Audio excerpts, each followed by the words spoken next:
What's up everybody, my name is T-Grizz and you're watching T-Grizz Tuesday, and today I'm joined by... 90Beats, woo!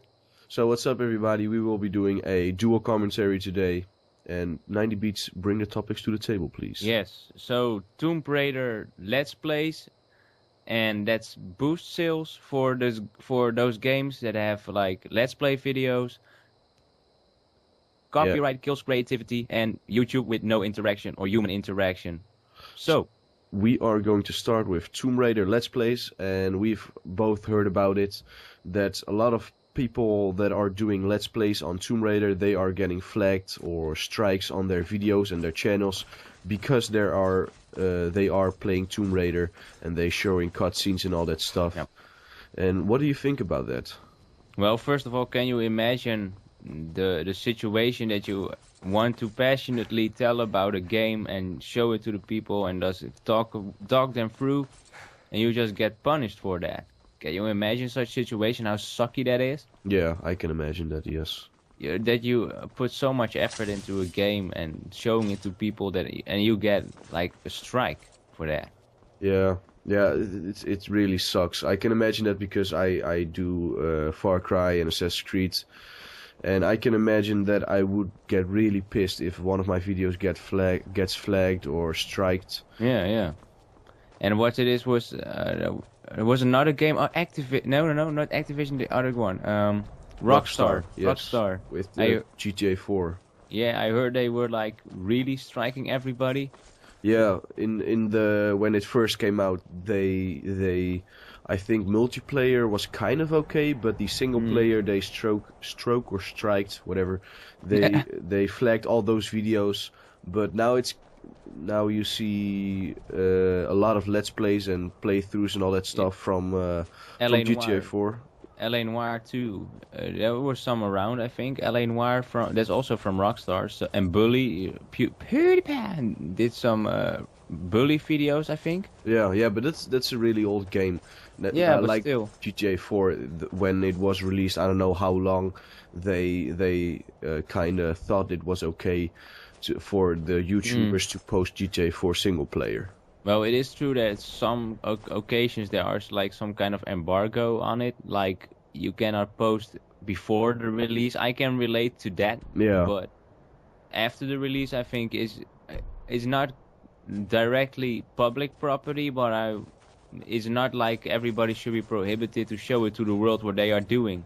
No. Well, I can imagine why some people can't, or why some companies won't allow people to post cutscenes, but when you kind of spoil the game, but on the other hand you are kind of promoting the game as well, so it's actually a sales boost for companies.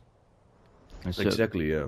I don't know what the reason behind thinking, like I think Activision is one of the companies that realized, I think EA too, that doesn't do much around that, because you see a lot of Need for Speed and everything, so yeah. I think those companies realize that they can use the free promotion. I also heard, I thought Woody said that, or somebody, that they pay some YouTubers. Yeah, Woody was it, I think. Yeah, there were, when Crysis 3 dropped, a lot of people got some free copies for that, and they said, well, here's the game, you can give away some of these copies and promote our game please, and then you get your copies yourself. And well, you kind of get paid to promote them. Yeah, and that's like Minecraft would never be as big without YouTube. They said do whatever you want with it, and everybody posted their videos, recorded that, and posted it. Exactly. So I think a lot of companies are like that 60s mentality, where they could just push everything to the consumer and everybody would buy it, and they think, well, we just strike it, everybody will buy it. And I think also, as we mentioned before recording, that companies are afraid that the moment cutscenes are released, people won't play the game anymore. Yeah, but as we talked before, I think the companies they fear that the sales won't go up as high if there is stuff of their game on YouTube, because they think that people can see their game online. and they will know the story, and because of that they won't buy the game. But it's otherwise. It's different because when I let me give go you ahead. let me give you an example. I'm watching the Let's Play of Tomb Raider right now from T Martin 2 or T Martin on his second channel, but it doesn't matter. And I'm kind of interested in that game now because I saw a couple of videos of him. Yeah. And as you can see, it is free promotion for their game, so I don't see why they are striking channels down for that. I also think that when you have no idea of what a game is and you only see the promotion, it is true that people don't trust advertising. It's a high percentage who doesn't. So if you don't have any idea of what you want or what it is like, you won't buy it as quickly because it's a lot of money. Let's be honest. Yeah. As 60 euros or in dollars, perhaps, that's like insane money. Yeah. And one thing, what we said or what you said before we started recording, that what did you say again? I'm on a total blank right now. Which it's concerning the sales or? Yeah. What the? Oh my God, we have a blackout. I have a total blank. I think that what I said about that copyright, when you want to say then when you have a copyright, revenue would go to. Oh no, I remember. You remember. We said when you can't post the game at all and you're stuck on some part of the game, you can look it up on YouTube, and when that option isn't there, then a lot of people will just not care about the game anymore, and if there is a sequel to that game, that they probably won't even buy it because they think it's too hard or that they would get stuck again. So that's one thing too. I think that's one factor also indeed, that you have to have some kind of resource. There are websites, but I know myself, I directly go and watch a video. I think a lot of people do that nowadays instead of just going to that site and look through all kinds of pages. Yeah. So YouTube is so easy, and it was just like with Mass Effect. There were so many walkthroughs and parts of games posted on YouTube, but I didn't care. I just wanted to game it anyway. I didn't want to play it. Yeah, but I can relate to the companies because when T Martin played, let's see, what game was it? Uncharted. It was I thought it was kind of like watching a movie. And I watched the whole story and stuff, and I watched him play it, and I wasn't that interested in that game anymore after watching that. Was he striked for that? No. Alright. I thought it was like he did a lot of cutscenes and like Sony said, dude, go fuck yourself. No, but I can relate to the companies for them taking it down because I didn't buy the game after all. Well, then it's a bridge to the next topic we have, that the copyright kills creativity. I think that when you as company you try to copyright everybody, there's still also brewing some kind of displeasure within the community too. You can really, you know what I mean? That when a company strikes somebody so hard for some free promotion, people will not in the future not attempt to do it anymore. Yeah, and also one thing, if people see that videos get taken down for a certain game, I think they see the company as not part of the community, and I think maybe they won't pick it up because of that. That's pretty interesting, that what you say, that companies will get an image of like parasites of copyright or something, that they don't support the gamers anymore when they try to lock every gamer down. Yeah, it's really interesting that you say that, because I think companies like Sony need support from gamers, and the moment they strike everybody very hard, if they would do it, like the end, for them, I think so many people say, well, Xbox, I think it's a very short thought, but I think that people think when Sony is striking us, you know what, I'm gonna play everything on my Xbox. Yeah, well, some people will do that. Like when the PlayStation Network was down, I think people got the impression that they don't care about their customers, so they stepped over to the Xbox. Well, it's one cultural thing that in America, I think American companies are very quick with saying what the problem is, and in Japan it's kind of like you keep your problems to yourself. So on the other hand, that's one company decision, of course. Yeah. But I think it's still, we had that struggle too, and we wanted to start, and I was I was one that was very wary about it, because I heard the stories about everything getting striked and getting all those punishments, and I thought, well, that's one hurdle I don't want to step on or overtake. It kind of bugged me. Yeah, yeah, but you always have to be really careful of what you post. Yeah, of course, and that's why we also, as the dubstep guys that made that had a song for our outro and teaser back then, Yeah. just ask them directly. I think more people should actually try to get those little artists a little bit more. You know, Yeah. There's some find good them. stuff in there. Oh, of course, they are even. I don't want to say better, but they don't have like a revenue idea. You know, they don't have to make money for it. Some just do it for the love of music, and they don't care if they are used or not. And I think it's also good promotion, because we always put in link in the description to them, and so in some ways, if everything is copyrighted, people lose a lot of revenue, and that's what the Let's Plays are about. Yeah. And what do you think about the future of copyright? What do you think they have to do differently? That's a really difficult topic. I think, you know, with music I can somewhere relate to that, but as I said before we started recording, first my story and then we'll do your story. I don't want to give the impression I'm only talking. Yeah. But I think that when companies try to limit everybody within this internet society we live in now, they lose so much money. And I think when a you know, it's just like watching anime. You know, I watch it a lot, and the fact is that when a company licenses a series for America, my heart, or I die a little bit inside. Yeah.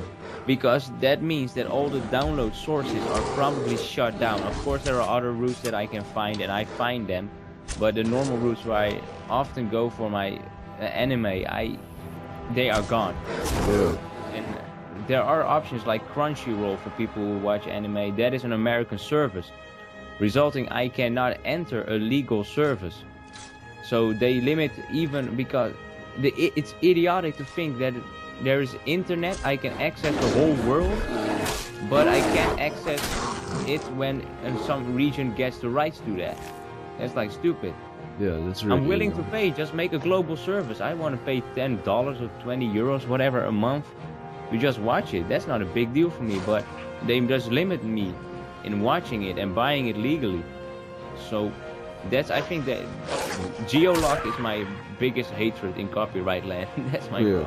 So if that's gone, I'm happy. So give me your take on copyright. Well, I think they should loosen up the rules somehow.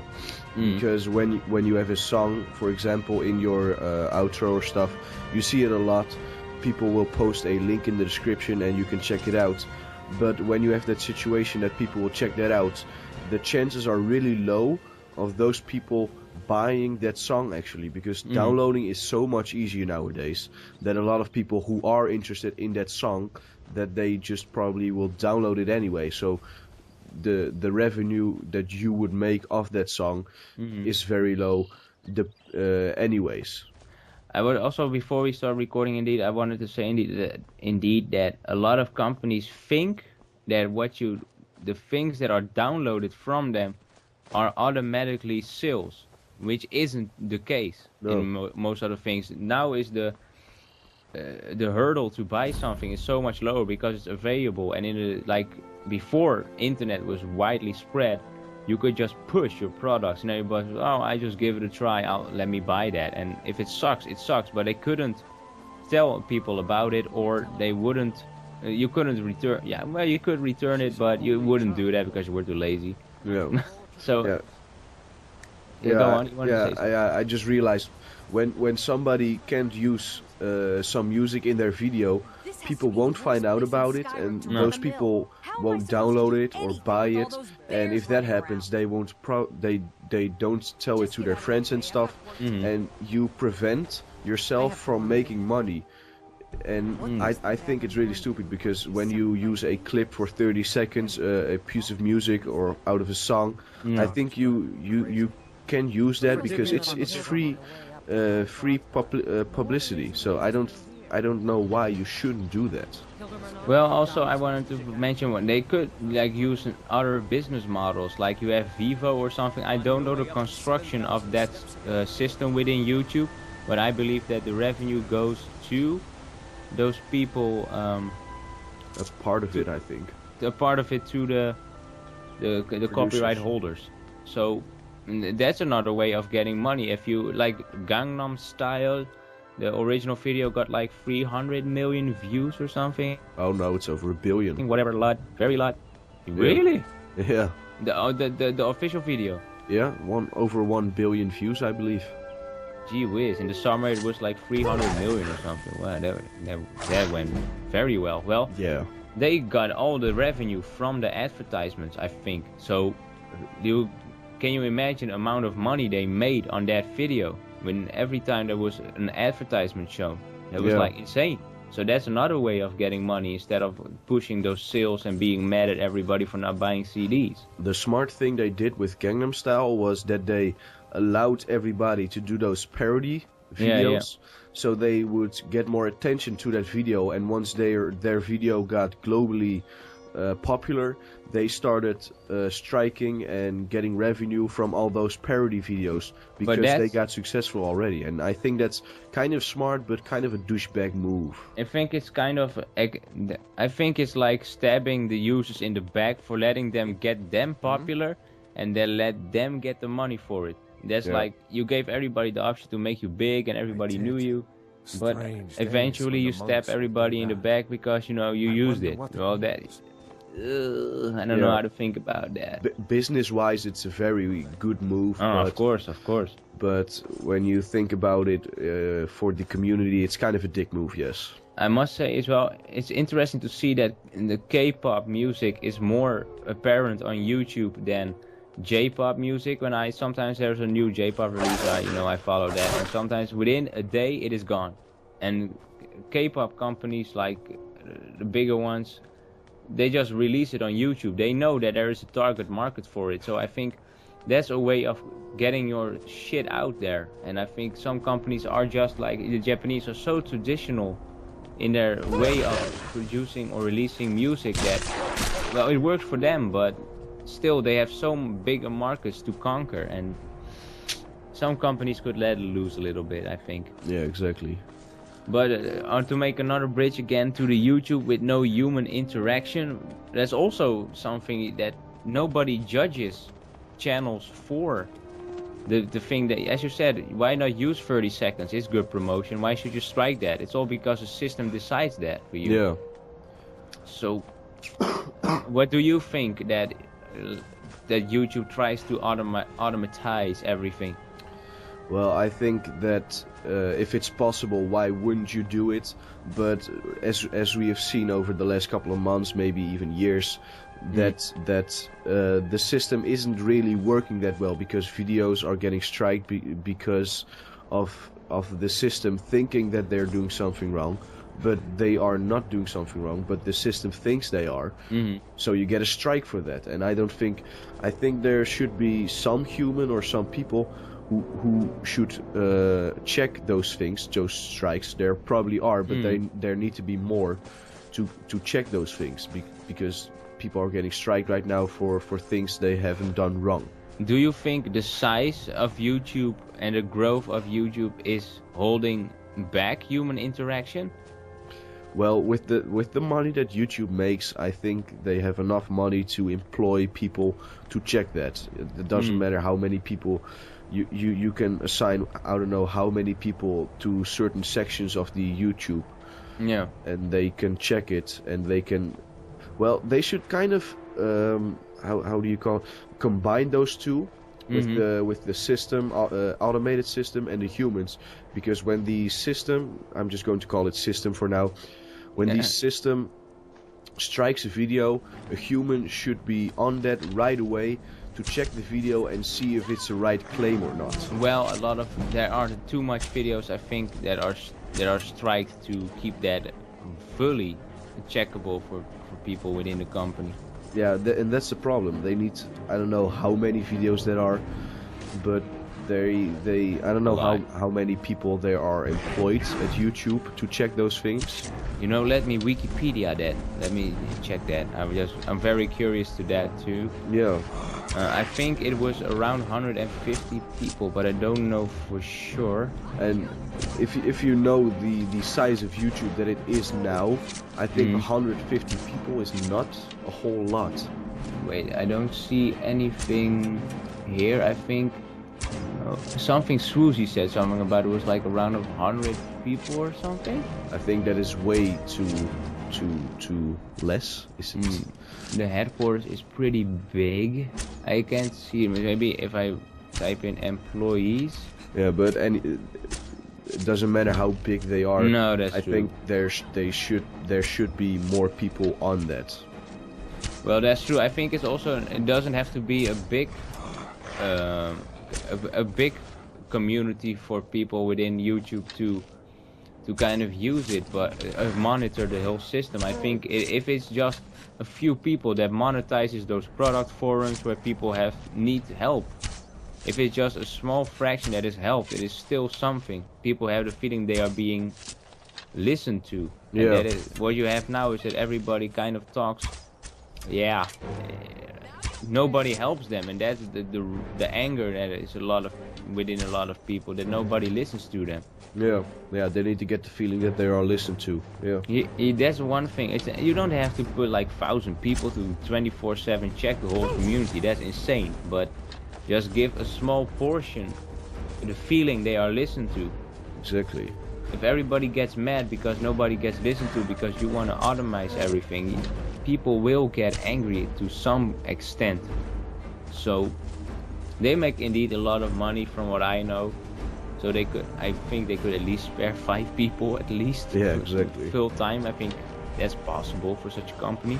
Yeah, I think it is. They make enough revenue to do those things. And it's even getting more interesting for all those advertisers when the community is growing to get in the system to promote their products. So yeah, and when like we said before we started recording, if YouTube kind of transitions to being more of a TV thing, being more professional, I think YouTube itself should be or become more professional, and in that they shouldn't automize everything. I almost think that the company's growth is going so fast that they even themselves can handle it. You can take so much people in your company, but to some extent you just have to also prepare your business for it. I think it's going so fast. Well, then you have to be really picky about it. You need to look at things, and you need to kind of how do you call it? You need to see what things are going to grow really fast and what things are which things are really popular. And you need to be sure to check those things if they are not getting striked for no apparent reason. But what I also a little bit within my view, I also had a feeling that the smaller ones, the smaller channels don't get as enough attention. It is difficult, I believe that, but that when they also directly jump on a bigger channel when something's wrong, but when you are the little man that makes your community so lively, you know, I think that this is a little bit ignored. Like I said before, in the product forums or something, nobody listens to you. Yeah, but that's because YouTube has so many users and so many small channels like us that you can't listen to everybody. For instance, if you have a video with 100,000 people watching it, and let's see, But 100,000 still is big. It's still yeah, big exactly. number. But you can't listen to everybody that leaves a comment. Let's say 5,000 people leave a comment. You can't get through every comment of that video. No, you can try your best, but you can't get through all of them. No, but I don't mean it in that way. But then when you get a strike or something, that the smaller channel is bound to get away from the stage. Oh, yeah. And that the bigger ones get the full support, and they have the networks to support them. But the smaller, what can you do? You can dispute it. That's true. You can say it's not true, but you are afraid that your channel will be terminated because you put so much effort in it. Yeah, so that's why you need to be very, very careful when you start out and when you are not partnered yet. there's one thing I wanted to mention. I also mentioned to you that we get mail from smaller channels, you know, and I don't mind that. But when I click on the channel a week later because I didn't have time or whatever, I still decided to check it out of boredom or something. Yeah. They don't exist anymore. And I wonder, it's not like they did something bad or anything in a copyright sense, but they just leave.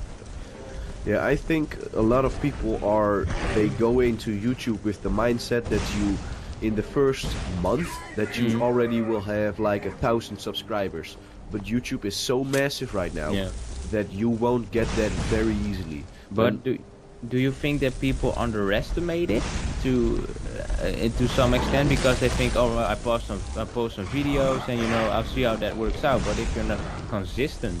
Yeah, well, the thing with us, when we before we started, when this was just an idea, we set goals for ourselves that weren't easy reachable, and I think a lot of people have that as well, but they don't continue that, and maybe they think their content is really, really good, but when you look with a critical eye at that stuff, it isn't really that high of quality. You need to compete with the big guys on YouTube, and their quality and their stuff is very, very good and stuff. So you need to compete with that. So your first videos need to be at a high quality all the way. I think it is also true that if you don't prepare well, you end soon, in my belief. Yeah. Like we did all the graphical stuff. We thought about a lot what we wanted to do and where we wanted to be at some point. And I think if you don't have that view, you are easily discouraged because you don't get a lot of attention to your channel. Exactly. You need to have a plan of attack.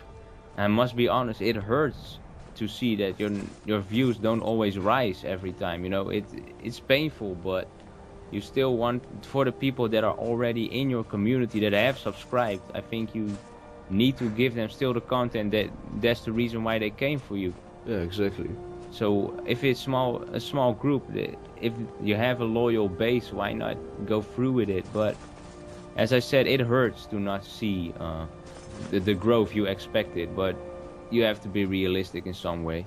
Yeah, yeah, So, and any views that we get, I think that's really great as a whole.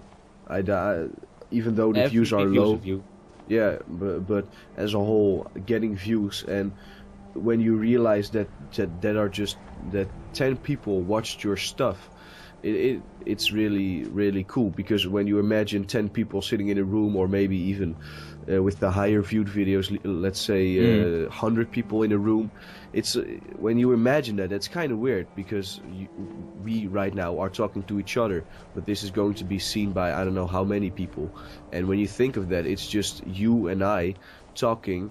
That's true. And the other people, you need to imagine that we are on a stage, we are talking to each other, and let's say 30 people in the room. Yeah. And it's kind of cool to imagine that, I think. Still 30 people. Yeah, exactly. So I don't want to drag this on too much. I think we are talking already a little while now. I mean, half an hour maybe or so. Yeah, I think so. So I would suggest T-Grizz, you do the outro today. Yeah, so guys, I want to thank you guys for watching. I hope you guys enjoyed. Like, subscribe and favorite if you did enjoy. Subscribe to stay up to date with all the content. Facebook and Twitter links are down in the description. And other than that, we want to thank you guys for watching, and have a great day. See you later. Peace.